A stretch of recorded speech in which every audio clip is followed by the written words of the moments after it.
The relentless symphony of New York City, a ceaseless hum of taxis, sirens, and a million conversations, often felt distant within the hallowed, hushed confines of the New York Public Library's Schwartzman Building. Nestled grandly on Fifth Avenue, its iconic lion statues guarded not just books, but a quiet, almost forgotten world within its vast stone walls.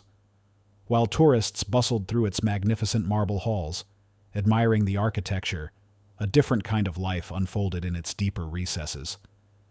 In the age of lightning-fast information and digital ubiquity, the library's older departments, particularly its sprawling archives filled with dusty tomes and brittle documents, were often deemed quaint, even obsolete.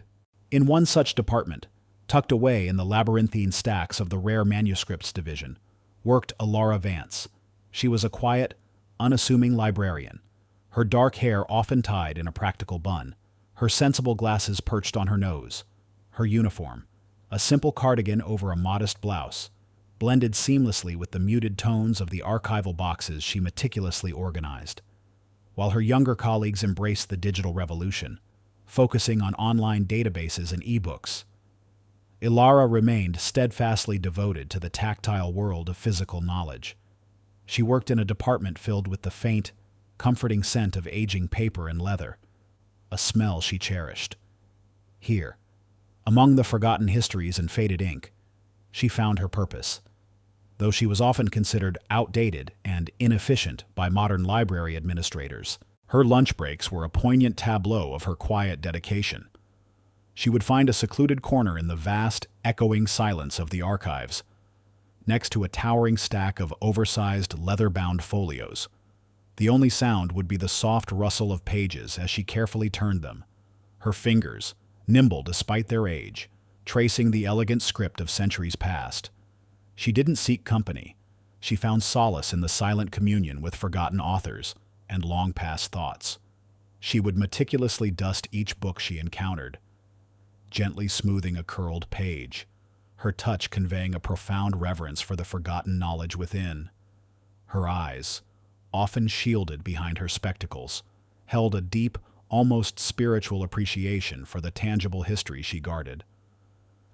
She was simply Ilara, the quiet, meticulous librarian, living a life of profound, self-imposed intellectual solitude. One brisk afternoon, the hushed serenity of the Rare Manuscripts Division was momentarily shattered by a frustrated groan. Ben Carter, a bright but overwhelmed graduate student, stood amidst a sea of open books, his face a mask of despair. He was desperately searching for a rare, obscure philosophical treatise from the early 20th century, a key reference for his doctoral dissertation on early American pragmatism. The digital catalog had no record of it, and traditional search methods had yielded nothing. He was on the verge of abandoning his research, fearing his entire thesis was at risk. "I've looked everywhere," he muttered, running a hand through his disheveled hair. "It's like this book just vanished."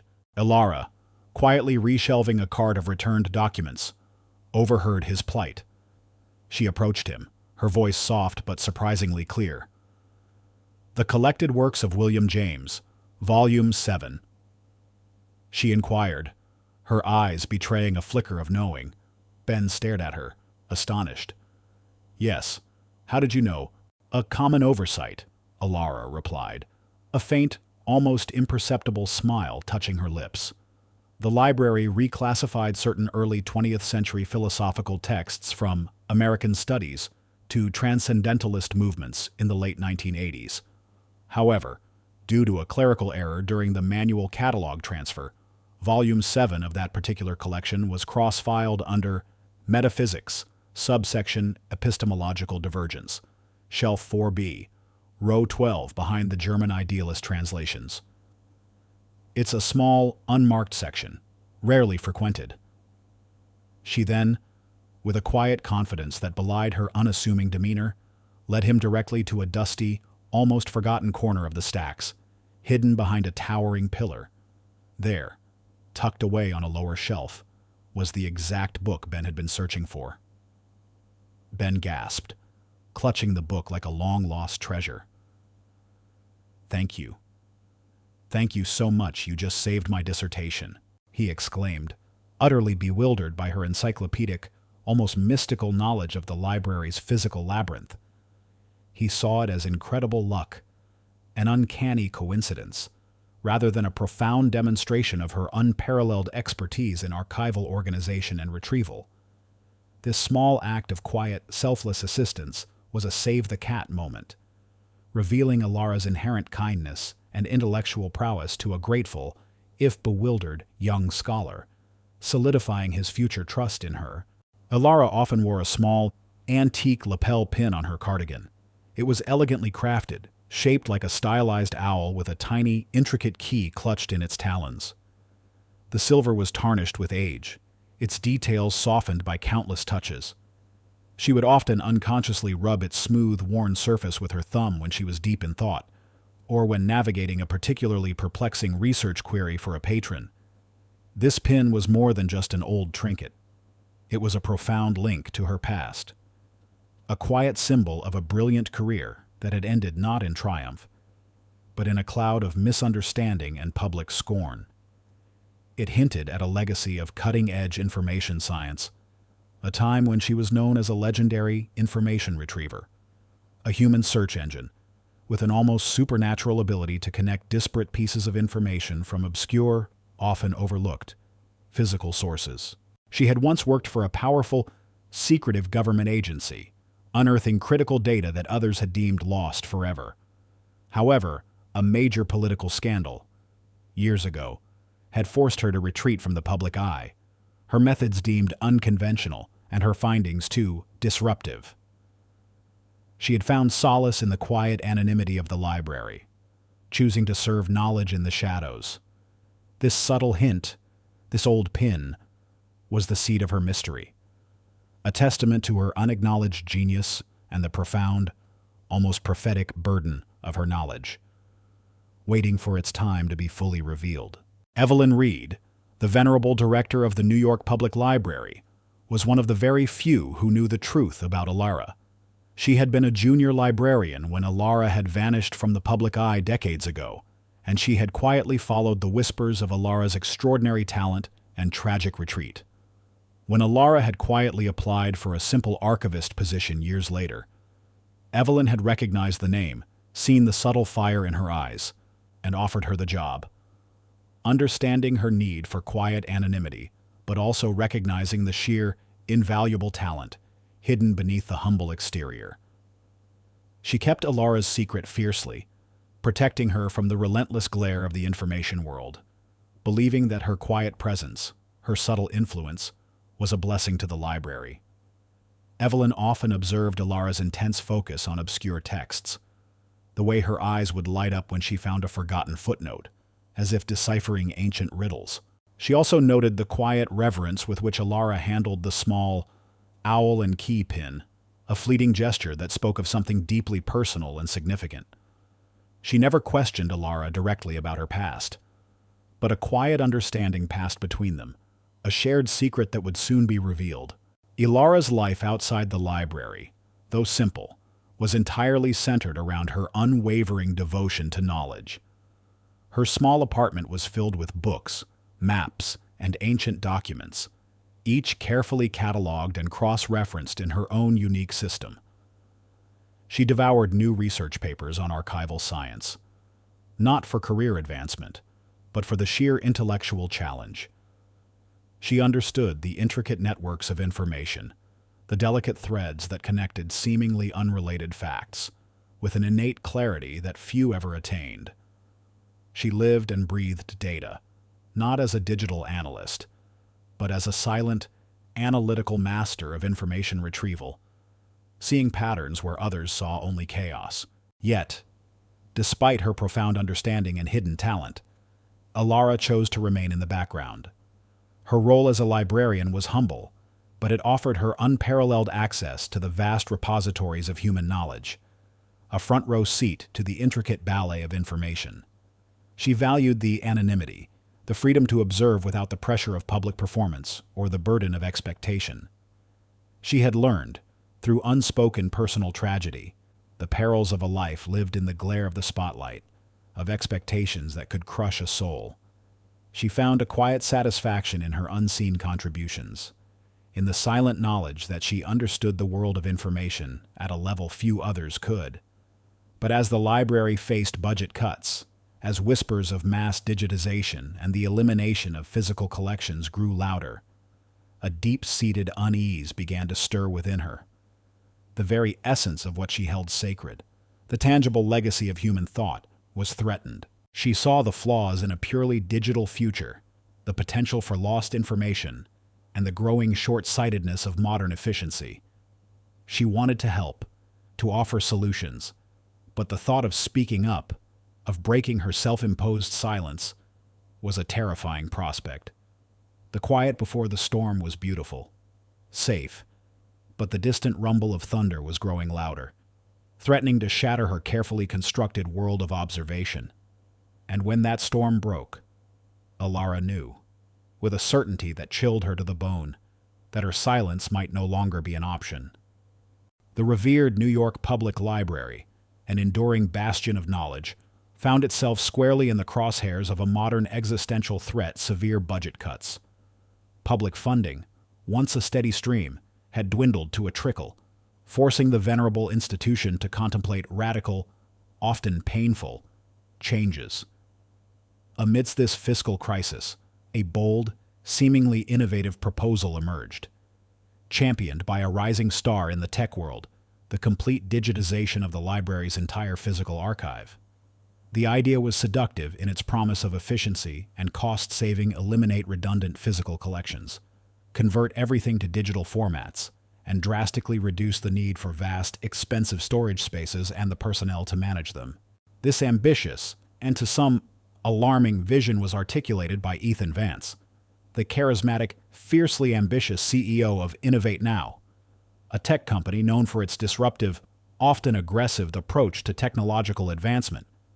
Vance was a millennial wunderkind, a man whose tailored suits and confident pronouncements epitomized the relentless pace of Silicon Valley. He spoke of optimizing data flow, leveraging AI for information retrieval, and liberating knowledge from the tyranny of physical media.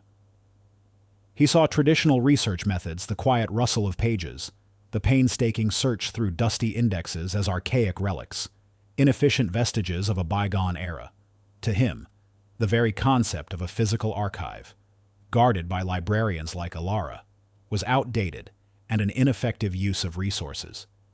He openly disdained what he considered the inefficiency of physical collections, believing that true knowledge resided only in the sterile, quantifiable realm of data. The catalyst for Alara's profound internal struggle came during a high-profile presentation given by Ethan Vance himself. The library's main auditorium, usually a venue for quiet lectures, was packed with the library board, philanthropic donors, and a phalanx of media representatives. Vance, sleek and self-assured, commanded the stage, a holographic display of glowing data streams swirling behind him. He spoke with captivating rhetoric, painting a dazzling picture of a future-proofed library, a seamless digital repository of all human knowledge accessible at the touch of a button. Then, his gaze swept across the audience, settling with a dismissive sneer on the small contingent of archivists and librarians from the physical collections department, Alara among them. He gestured towards them, a patronizing smile playing on his lips. "And of course," Vance declared, his voice dripping with condescension, "this modernization means retiring some older methods, the charming, manual ways of information retrieval. No more dusty fingers sifting through ancient tomes. I'm afraid this isn't the Middle Ages. We're talking about efficiency, speed, innovation, tradition," he scoffed, "is simply an excuse for inefficiency when it comes to knowledge." He paused, letting his words hang in the air. A thinly veiled insult aimed directly at Alara and her colleagues. He even made a subtle, mocking gesture of blowing dust off an imaginary book, drawing a few polite chuckles from the more sycophantic board members. This public humiliation, this blatant dismissal of her life's work as prehistoric and ineffective, struck Alara like a physical blow. It was an assault on her dignity, on the very value of the knowledge she had dedicated her life to preserving. A fierce internal conflict immediately ignited within Alara. Her quiet nature, her decades of self-imposed anonymity within the library's shadows, screamed for her to remain silent, to let the current of progress simply sweep her aside. She imagined the futility of confronting Vance, of defending her outdated methods against the dazzling allure of his technological prowess. The thought of being publicly ridiculed again, of having her passion dismissed as mere stubbornness, filled her with a powerful fear and hesitation. She cherished her quiet life, her solitary communion with books. Why risk that fragile peace to fight a battle she could not possibly win against such a formidable, influential adversary? But then, the other emotion rose, fierce and unyielding. It was an unshakable conviction in the enduring value of physical knowledge, a burning certainty in the profound wisdom hidden within the very books Vance sought to discard. She remembered the countless times she had found answers in forgotten footnotes, in the margins of obscure texts, in the unique physical context that digitization could never replicate. She thought of the lost histories, the subtle clues, the serendipitous discoveries that could only occur through the tactile engagement with physical archives. To allow Vance to simply erase this irreplaceable legacy, to digitize everything into a sterile, searchable database, felt like a profound betrayal of her deepest principles, a denial of the very essence of true knowledge. This crisis, personal and professional, was awakening a long-dormant drive within her, a fierce, protective instinct for the intellectual heritage she guarded. The point of no return arrived with a sudden, unexpected courage. During the public Q&A session following Vance's presentation, as various board members offered fawning praise, Alara felt an almost irresistible urge to speak. She saw the glittering future Vance had painted, and she saw its terrible blind spot. She remembered her own past, the vital information she had unearthed from forgotten physical sources that had evaded all digital detection. She knew, with chilling certainty, that valuable, even critical information could be irrevocably lost in a purely digital future. With a trembling hand, Alara raised her hand, her voice, though soft, carrying an unexpected clarity that cut through the polite applause. "Mr. Vance," she began, her gaze unwavering. "While I appreciate the vision of a digital future, I must respectfully disagree with the premise that physical archives are merely outdated or inefficient. There are depths of knowledge, nuances of context, and even lost information that exist only within the physical realm. A digital representation, however sophisticated, is still a mere copy. There are secrets within these walls that no algorithm, no keyword search, could ever hope to uncover." She paused, her voice gaining strength.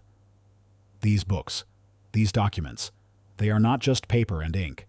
They are the very soul of human endeavor, and they possess a value that goes far beyond mere data efficiency. To discard them is to discard untold potential." Ethan Vance spun around, his charming smile replaced by a look of incredulity, then thinly veiled contempt. He stared at Alara, the unassuming librarian who dared to challenge his cutting-edge vision. "And who, exactly, are you?" he scoffed, his tone dismissive. "A librarian from the basement. I presume with all due respect. Ma'am, your methods are antiquated. The future of information is digital, precise, and universally accessible.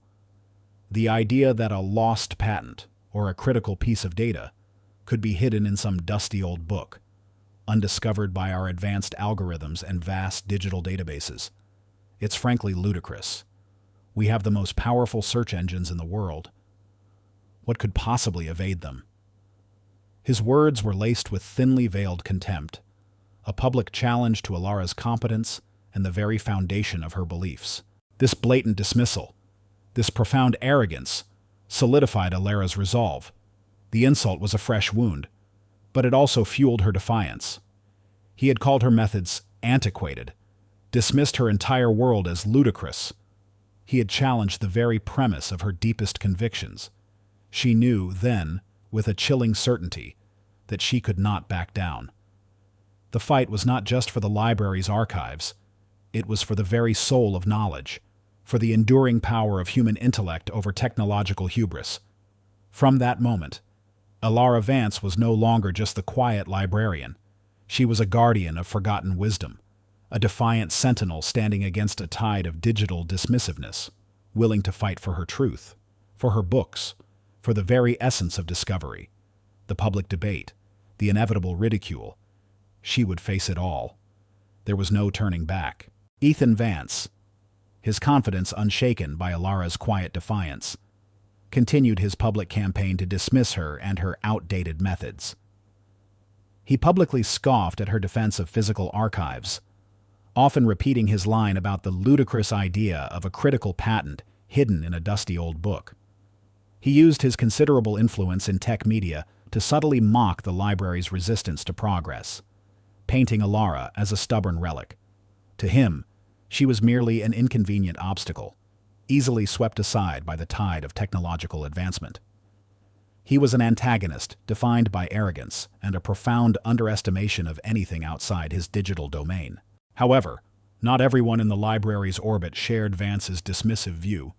Evelyn Reed, the venerable director of the New York Public Library, had been present during Elara's impassioned defense. Evelyn knew Elara's history, the whispered legends of her uncanny information retrieval skills, and the personal tragedy that had driven her into anonymity.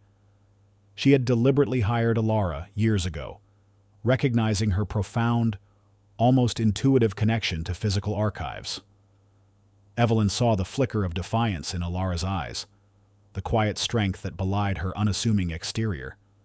She recognized that Elara was not just defending books, she was defending a principle, a forgotten truth about the depth of knowledge. Evelyn began to observe Elara even more closely, a silent guardian waiting for the opportune moment.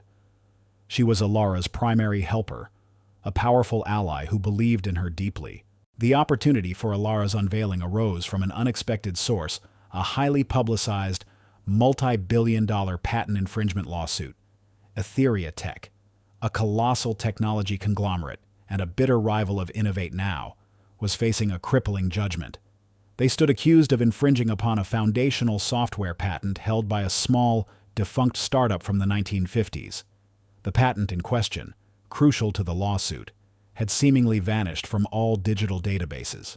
It was so old, so obscure, that it predated modern digital archiving.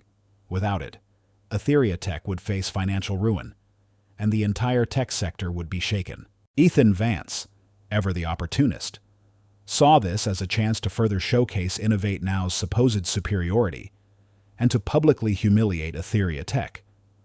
During a televised press conference about his digitization plan for the library, he was asked about the missing patent with a condescending smirk. Vance issued a public challenge, aimed squarely at Elara. Etheria Tech claims this patent exists, but their vast digital resources can't find it. I challenge the New York Public Library, with its famed ancient methods, to find this lost 1950s patent using their dusty books. I'm willing to bet a significant donation to the library that they can't. It's ludicrous to think a piece of paper can contain information that our quantum search algorithms can't. He chuckled, convinced of her inevitable failure. He believed he was setting her up for a public, embarrassing defeat, solidifying his argument for total digitization and the irrelevance of traditional librarianship. He never suspected that this challenge was exactly what Elara needed. Elara, having heard the challenge on the library's common room television, felt a surge of cold determination. This wasn't about proving her ego. It was about defending the very essence of her work, the tangible value of the archives she guarded. She immediately accepted the challenge, her voice ringing with a quiet confidence that startled her colleagues. "The New York Public Library accepts Mr. Vance's challenge," she announced, her eyes fixed on the television screen, as if speaking directly to him. Some knowledge resists easy categorization. Some truths must be unearthed, not merely searched. We will find this patent. This was a forced revelation, an unveiling of her true capabilities not born of a desire for glory, but of profound necessity, a desperate bid to save the physical library. Eleanor plunged herself into the task with an almost obsessive focus. She didn't use computers. Instead, she moved through the vast, quiet labyrinth of the archives, a ghost in her own domain. Her outdated research method was a symphony of intuition, cross-referencing physical indexes, sifting through microfiche, poring over decades-old legal gazettes, and meticulously examining the physical characteristics of documents from the 1950s. She looked for subtle misfilings, common clerical errors of the era, the idiosyncrasies of past cataloging systems. Her mind, like a finely tuned instrument, processed faint echoes of information, connecting seemingly unrelated facts with an uncanny precision. The witnessing of this initial unveiling was highly selective. Only Evelyn Reed, the library director, and Ben Carter, the grateful graduate student who had become Eleanor's unofficial aide, truly saw the depth of her dedication and the unconventional genius of her methods. Evelyn watched Eleanor move through the stacks, her heart swelling with pride and a deep understanding of the invaluable asset she had quietly harbored. Ben, humbled and eager to learn, ran countless errands for Eleanor, fetching obscure volumes, observing her meticulous process, his admiration growing with every passing hour. He saw her poring over brittle copies of the Federal Register, her fingers tracing forgotten patent numbers, her eyes scanning for patterns that no digital filter could detect. He often found her humming softly to herself, a quiet companion to the rustle of old paper. Outwardly, Ethan Vance remained dismissive. He considered the challenge a mere publicity stunt, an opportunity to demonstrate the undeniable superiority of his digital realm. He had already mentally earmarked the significant donation to the library for when Eleanor inevitably failed, picturing the headline, "Analog Fails, Digital Reigns Supreme." He actively worked to subtly undermine Eleanor's search, too. He made a few veiled comments in interviews, insinuating that the library was wasting taxpayer money on a quixotic quest.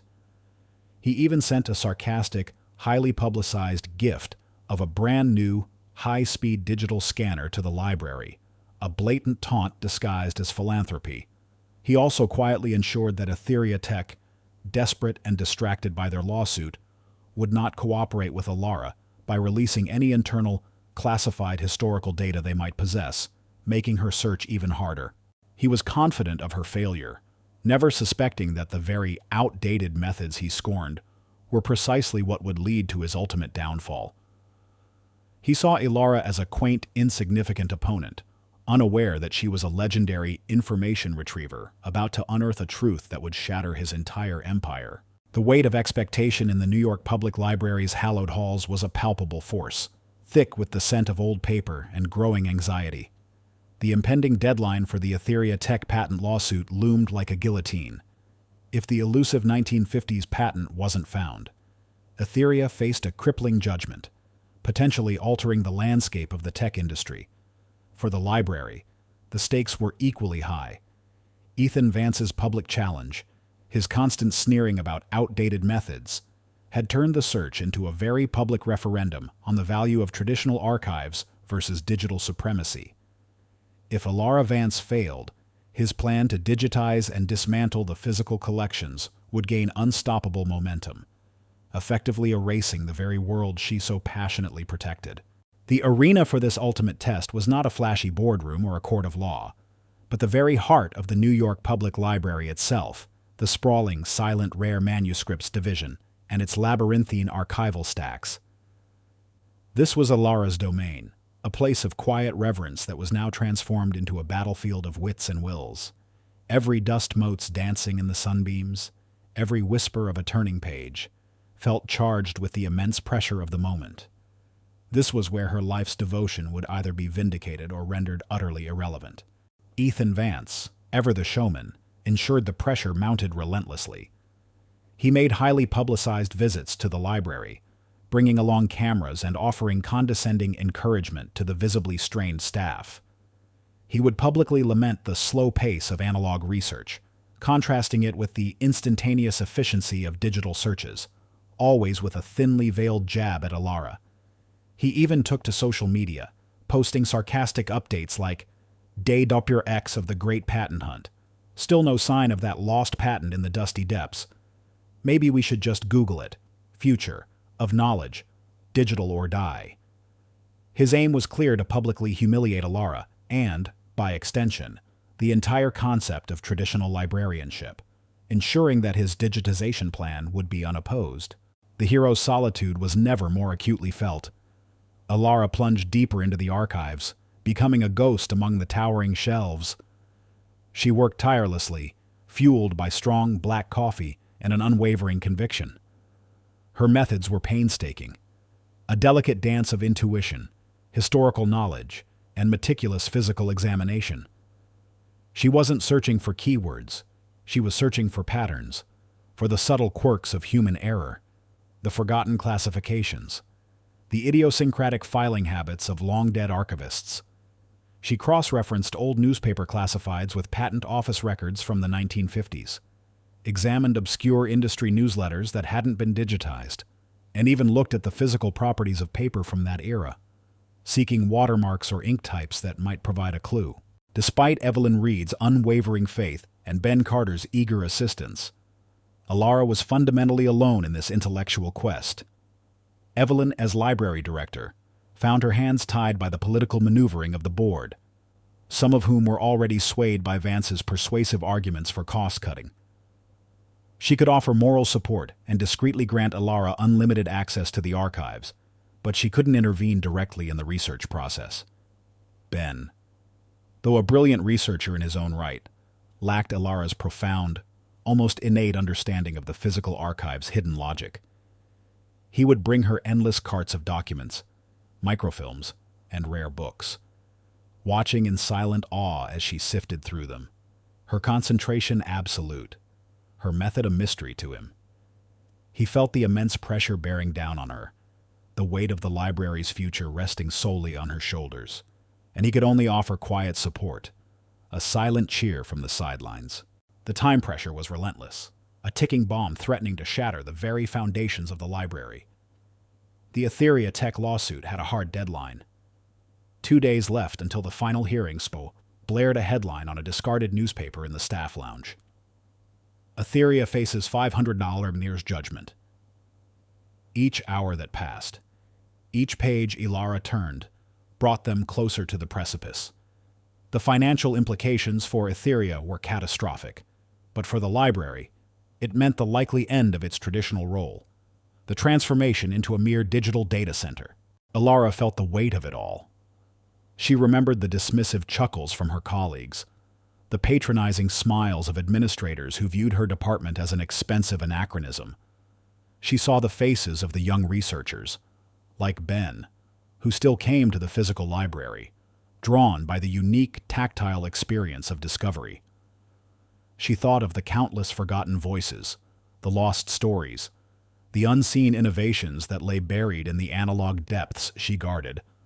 To fail now meant not just personal humiliation, but the triumph of superficial efficiency over profound knowledge, the silencing of the past for the convenience of the present. As the final hours dwindled, Eleanor felt a growing sense of desperation. She had meticulously combed through hundreds of thousands of documents, cross-referencing, analyzing, searching for the one elusive needle in a colossal haystack of paper. The physical strain was immense. Her eyes ached. Her fingers were raw from turning brittle pages. Doubt, an insidious whisper, began to creep in. Had Vance been right? Was this patent truly lost forever, beyond the reach of human hands and analog methods? She pictured the triumphant smirk on Vance's face, the headlines declaring the death of the traditional library. But then, a flicker of an idea, a tiny, almost subliminal memory from years of arcane study, surfaced. A niche, almost forgotten microfilming project from the mid-20th century, undertaken by a notoriously eccentric, meticulous archivist known for his unique, non-standard cataloging system. A system that deliberately hid certain sensitive documents within larger, innocuous collections, a form of intellectual dark matter designed to evade casual discovery. She remembered a faded notation in an old private memo. It was a long shot, a desperate last resort, a plunge into the deepest, dustiest, most forgotten corner of the physical archive. She had to act, and she had to act now, completely alone. Her formidable intellect her only weapon against the ticking clock and the overwhelming tide of digital supremacy, the fate of the library, and the vindication of a lifetime's dedication to knowledge, hung in the balance. The air in the rare manuscripts division was thick with the scent of ancient dust and the unspoken tension of a ticking clock. The deadline loomed, a relentless, invisible guillotine. The digital world, represented by Ethan Vance's smug confidence, was poised to declare victory, consigning Alara's life's work to the dusty bins of irrelevance.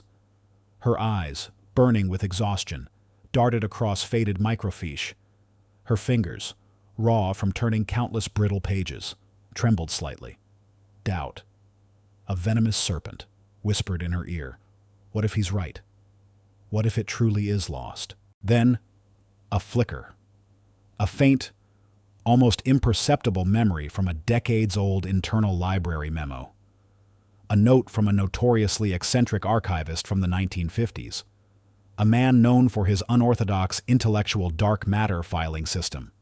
A method of deliberately hiding sensitive or potentially controversial documents within larger, innocuous collections to prevent their easy discovery by casual searchers, or perhaps by those with malicious intent. He had a specific, almost whimsical, method of cataloging such hidden knowledge by a seemingly random, yet logical connection to a specific literary work of the era. A book that served as a key to the hidden files. Alara's mind, a vast, intricate web of historical data, suddenly connected the dots. She remembered a casual conversation with the late archivist's nephew years ago, a fleeting mention of his uncle's fondness for obscure mid-century scientific encyclopedias. One title, in particular, resurfaced, The Encyclopedia of Forgotten Innovations, Volume 3.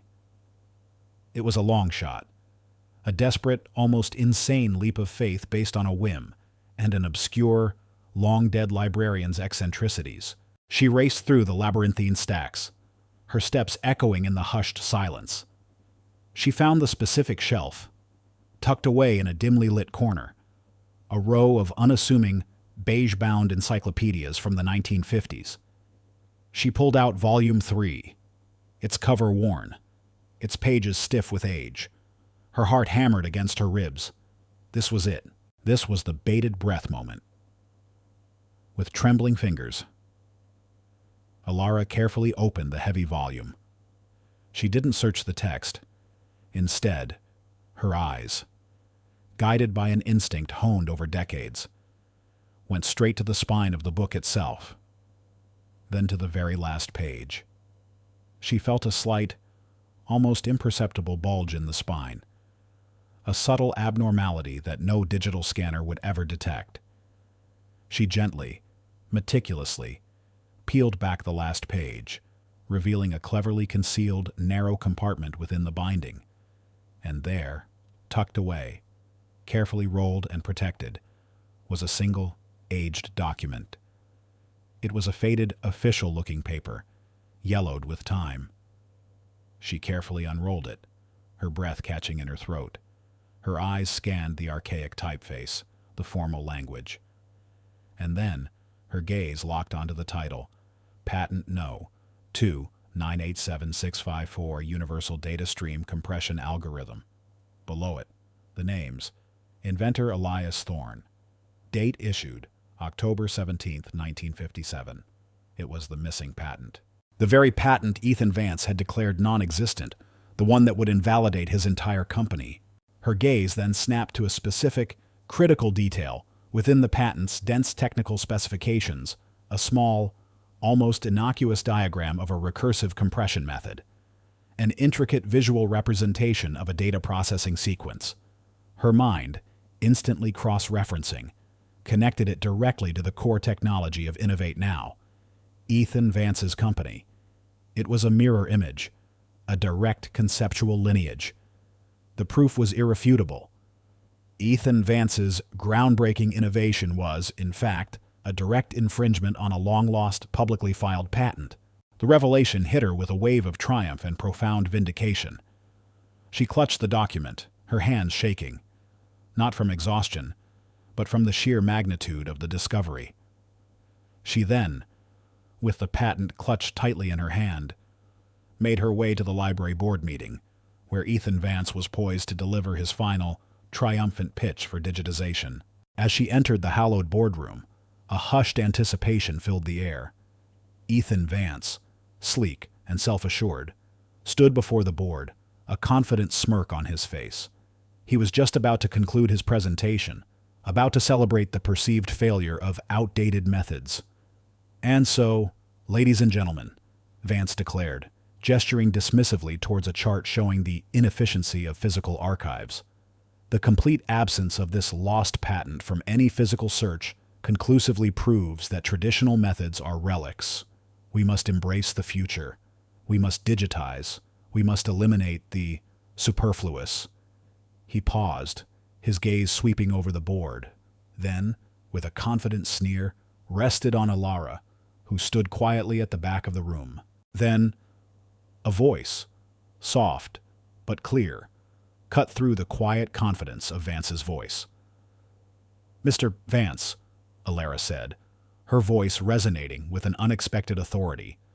She slowly, deliberately, held up the faded patent document. "Perhaps what evades your quantum search algorithms is simply what requires a human touch, a human mind, a librarian. Perhaps." The room fell into an absolute, profound silence. Vance's confident smirk vanished, replaced by a flicker of confusion, then outright disbelief.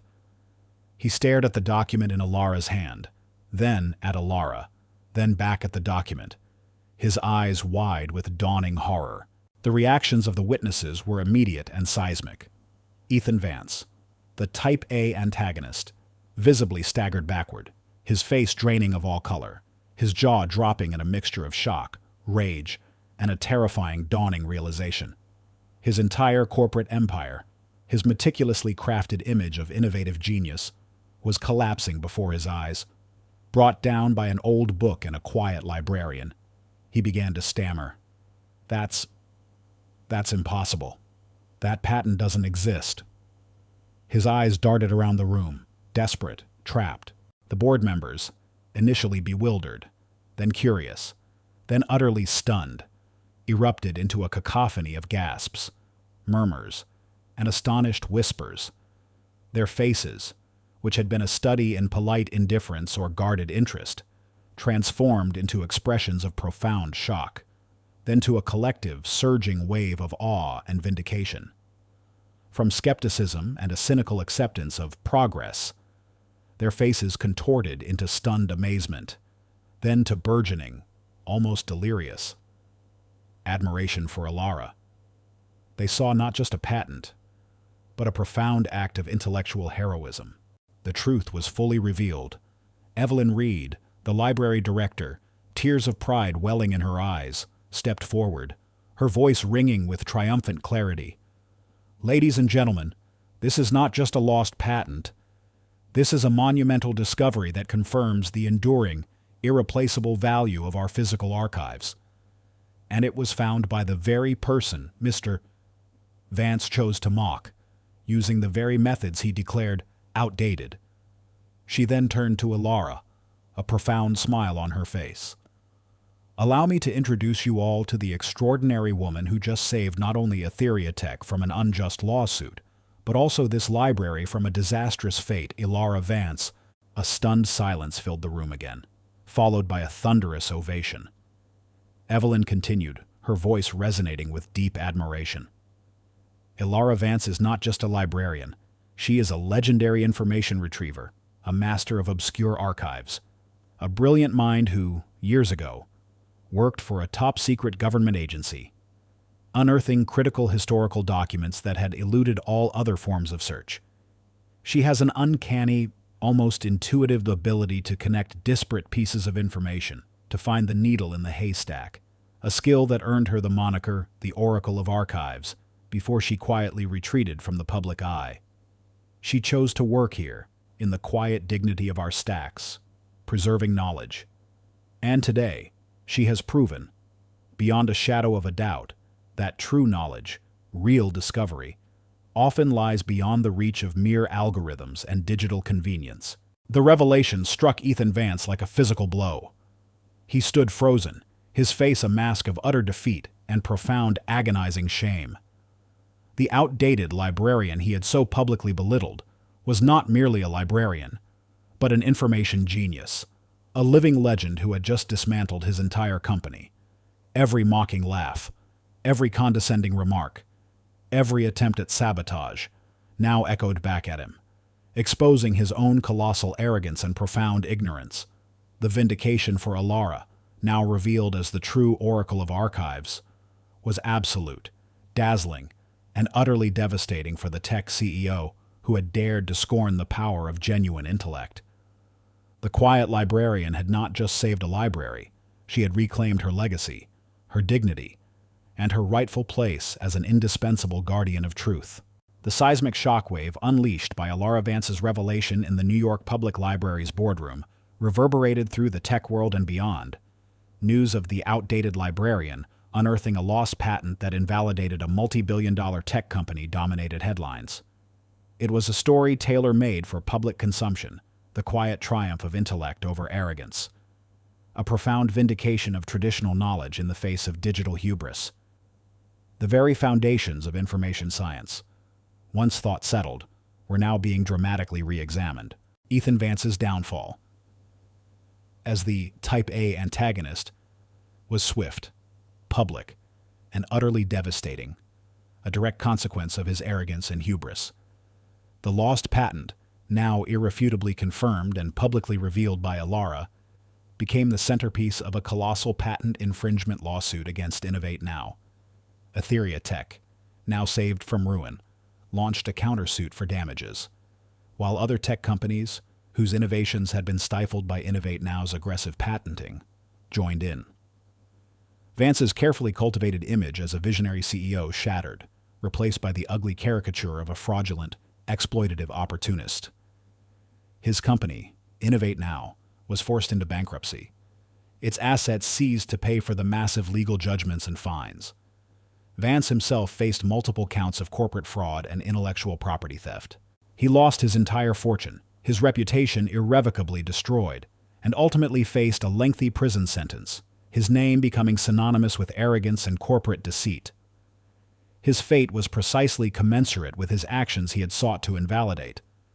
And in return, he was utterly, irrevocably invalidated, stripped of the wealth and influence he had so desperately craved. In the harrowing weeks that followed, as the legal and financial machinery ground against him, Vance was utterly isolated. His former colleagues and fair-weather friends abandoned him. He was left with nothing but the crushing weight of his monumental errors and the bitter irony of his own downfall. A man consumed by the very system he had so ruthlessly sought to control. For others caught in Vance's orbit, those who had quietly admired his ambition or dismissed traditional methods, the courtroom drama prompted a profound reckoning and a genuine shift in perspective. Several prominent tech journalists and even some library board members, who had initially championed Vance's digitization plans, now approached Alara with visible humility and heartfelt apologies. Mr. David Sterling, an influential tech blogger who had openly mocked Alara, issued a public retraction and an impassioned apology. "Ms. Vance," he wrote, "I was a fool. I bought into the hype, the shiny new thing, and dismissed the invaluable wisdom of the past. You have opened my eyes, and I, along with many others, am profoundly grateful." Other library staff, who had perhaps underestimated Alara or bought into the narrative of her being outdated, expressed their profound admiration and offered their unwavering support, now seeing her as a true beacon of knowledge. This genuine repentance from the misled individuals underscored the moral victory Alara had achieved. proving that humility could blossom even within the rigid structures of arrogance. For Eleanor, the discovery of the patent and the subsequent vindication brought an extraordinary, well-deserved new opportunity. But more profoundly, a personal rebirth. The public, witnessing her quiet brilliance and unwavering commitment to truth, now revered her not just as a librarian, but as a living legend, a symbol of the enduring power of knowledge and integrity. She was offered a new, deeply meaningful role, Director of Research and Archival Innovation at the New York Public Library. This unprecedented position granted her sweeping authority over the library's vast physical and digital collections, with a mandate to develop innovative methods for integrating traditional research with cutting-edge technology. It was far more than a job. It was a profound recognition of her genius, a chance to infuse the library system with the wisdom and holistic approach to information she had always championed. She accepted, but with a singular, unwavering condition: the library would invest heavily in preserving and promoting its physical collections, ensuring that no document, no piece of tangible knowledge, would ever be lost to the zeal of digitization. In the transformative months that followed, amidst the whirlwind of renewed funding and public acclaim, Eleanor found moments of profound contemplative conversation with two key figures: Evelyn Reed, the library director, and Ben Carter, the grateful graduate student who had become her eager protege. They sat in Eleanor's new, expanded office, a space now filled with both towering bookshelves and advanced research terminals, a testament to the future she was building. "Eleanor," Evelyn began one quiet afternoon, her voice filled with a mixture of pride and relief. "I always knew. From the moment I hired you, I sensed the brilliance. I guarded your secret, hoping for a moment like this. Your father, your family, they would be so proud." Eleanor smiled faintly, a rare, genuine expression that softened her usually serious demeanor. She touched the old owl and key pin on her cardigan. "Thank you, Evelyn, for trusting me, for providing me a sanctuary when I needed it most." She paused, her gaze drifting to a shelf of ancient texts. After what happened in my past, the public scrutiny, the accusations of my methods being unconventional, I just wanted to disappear, to work in the shadows, to avoid that kind of pressure again. I thought if I stayed hidden, I could avoid causing any more unintended disruption. She spoke of the classified government project years ago, where her unconventional research methods had unearthed politically inconvenient truths, leading to a massive scandal that, though ultimately vindicating her findings, had branded her as disruptive and forced her into anonymity. But I learned, here at the library, that true knowledge, true information, demands to be found, to be shared, even if it disrupts comfortable narratives. And sometimes, it takes courage to be the one who finds it. Ben, his face alight with enthusiasm, nodded. "Chef Anya, you were incredible. Like a general in the kitchen. I want to learn. I want to be like you." Eleanor turned to Ben, a spark of inspiration in her eyes. "Ben," she said, "research isn't just about finding data. It's about connecting ideas, understanding context, and having the patience to look where no one else dares. It's about empathy for the information itself. If you have the heart for it, I'll teach you everything I know, from the ground up." Their conversations, stretching into the late hours, were a mixture of shared history, the philosophy of information science, and ambitious plans for the library's future. Eleanor articulated her vision for a library that was a dynamic hub of discovery, a place where the tangible past informed the digital future, and where human intellect reigned supreme. Evelyn offered her unwavering support, excited to be part of this new era. Ben, with his newfound mentor, found a clear path for his own scholarly aspirations. The new calm wasn't merely the absence of conflict, it was the quiet, confident hum of a revitalized institution, a testament to a redeemed legacy, and a brilliant future finally taking shape under the guiding hand of a true master. 5 years later, the New York Public Library, particularly its Schwartzman building, was no longer merely a repository of books. It had become a dynamic, thriving hub of interconnected knowledge, a global model for what a modern library could truly be. The once whispered fears of obsolescence had vanished, replaced by a vibrant energy that hummed through its ancient halls.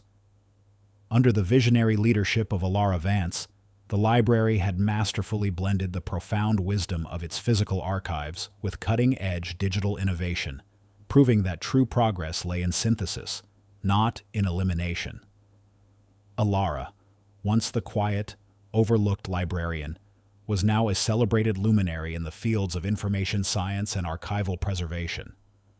Her name synonymous with the very future of knowledge. Eleanor's life was a testament to purpose and profound fulfillment. She commanded respect not just from academics and librarians, but from tech leaders and policymakers worldwide, all of whom now sought her counsel.